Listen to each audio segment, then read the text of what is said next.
Hey, Pastor, doesn't science disprove the Bible? Isn't Genesis just a fairy tale? Is God for real? Did he really create everything in 6 literal days? Didn't God just use the Big Bang? Why is there death and suffering? Do you really believe the Bible? Didn't man evolve from apes? For answers to these questions and more, stand by for Believing the Bible. Welcome to Believing the Bible. This is Scott Lane with Perry Rain, Dr. Carl Williams, Dr. Daniel Harris, and our producer, Ed Salzadell, all directors at the San Antonio Bible-Based Science Association.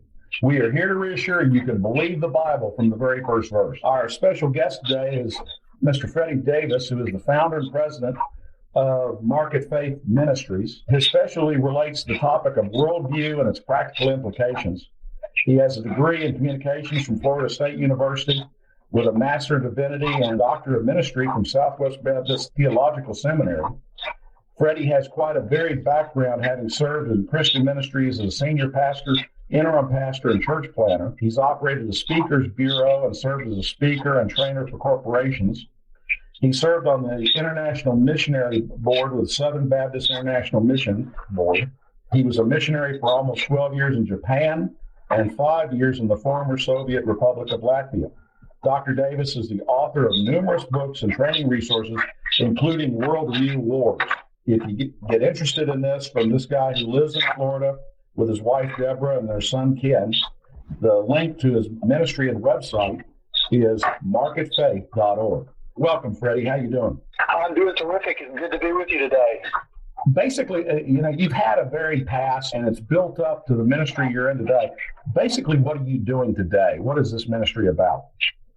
Well, primarily the ministry is, I call it a worldview discipleship ministry. We live in a day when there's an awful lot of different faiths, different religions that are out there in ways that just didn't exist back when I was growing up. And so when I was younger, when we were wanting to, interact with people about faith matters, pretty much, if you started talking about the Christian faith or if you wanted to share your Christian faith, you could just up and do it and people would understand easily what you're talking about. But American society, American culture has radically changed over, the last 30, 40 years. I mean, radically changed to where we're very, very pluralistic now. So you could begin talking about faith matters and the person that you're talking to absolutely may have no understanding of the meaning of the words that you're saying. You can talk about God, and before they would understand that you were talking about the God of the Bible. Now, if you say God, they're just as likely to say, well, I don't believe in God, or which God are you talking about, or all kind of different answers. And so the key to grasping how to communicate across those kind of barriers is an understanding of worldview concepts. Interesting. Many of us went through your website and found a lot of interesting things. One of the interesting things that's on your website is a survey, a worldview survey. A couple of us took it. Dr. Carl Williams and I were comparing notes and the results of that survey. What are you trying to get done with that instrument?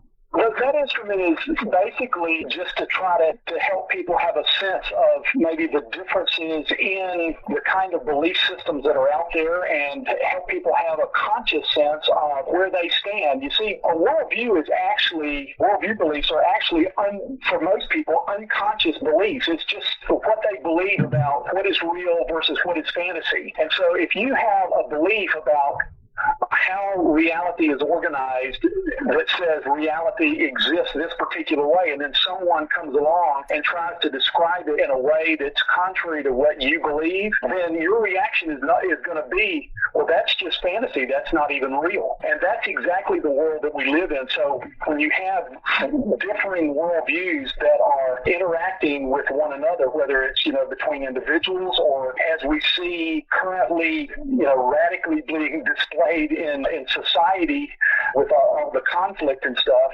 what you're seeing is a clash of worldviews. And so as Christians, especially, we need to learn how to communicate across those barriers in order to be able to effectively share the gospel. A Barna study recently said that only 6% of declared Christians operate from a biblical worldview. What do you think when you hear that statement?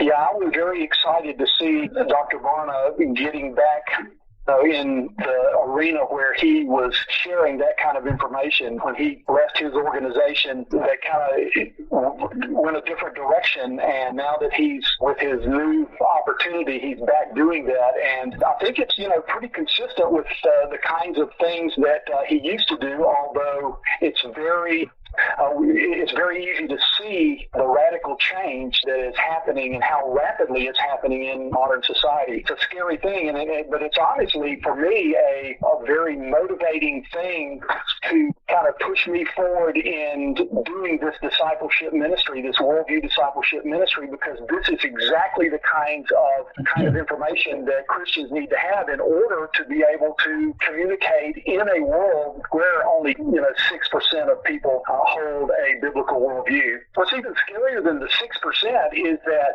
only 21%, according to the Barna survey, 21% of self-declared evangelical Christians hold a biblical worldview. That's scary. You are listening to Believing the Bible. This is Scott Lane with Terry Reed, Dr. Carl Williams, and Dr. Daniel Harris. If you'd like to learn more, go to sabsa.org.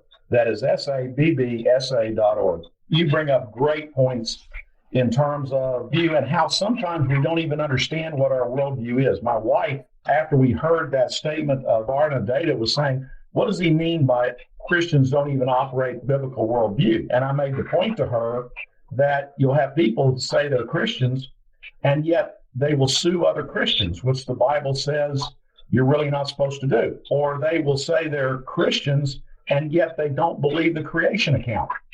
They believe they evolved in some way.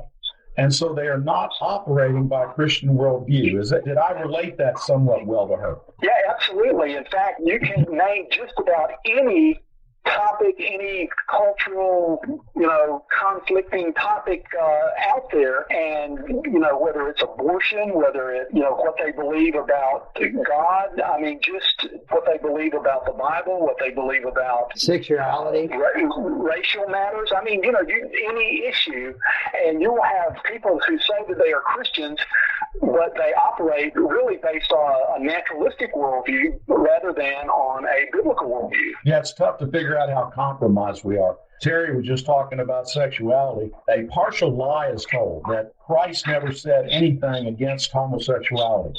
Well, the truth of the matter is he supported the definition of marriage and the definition of male and female when he said, do you not remember, do you not know that from the beginning, from the creation, God made them male and female?